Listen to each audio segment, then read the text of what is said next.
পাহাড় সমুদ্রে ঘেরা অপরূপ সৌন্দর্যের লীলাভূমি পর্যটন নগরী কক্সবাজার। এ অঞ্চলের পর্যটন শিল্পকে ঘিরে বর্তমান সরকার যে ২৫টি মেগা উন্নয়ন প্রকল্প হাতে নিয়েছে তার মধ্যে কক্সবাজার আন্তর্জাতিক বিমানবন্দরের সম্প্রসারণ কাজ অন্যতম। দ্রুত গতিতে চলছে এই কর্মযজ্ঞ।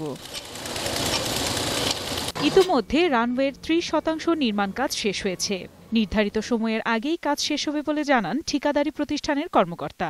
প্রজেক্টটা শেষ হবে ২০১৮ সালের ২৬শে জানুয়ারি। আশা করতেছি এটা নির্ধারিত সময়ের কয়েক মাস আগে এই কাজটা আমরা শেষ করে জনগণের সুবিধার জন্য প্রজেক্টটা উন্নত করব। কক্সবাজার বিমানবন্দর আন্তর্জাতিক মানে রূপান্তরিত হলে পর্যটন শিল্পের আরও বিকাশ ঘটবে বলে আশা সংশ্লিষ্টদের।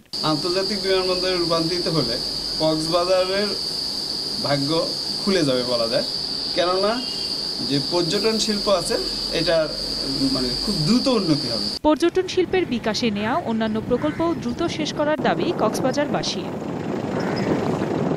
ডেস্ক রিপোর্ট, ২১শে টেলিভিশন।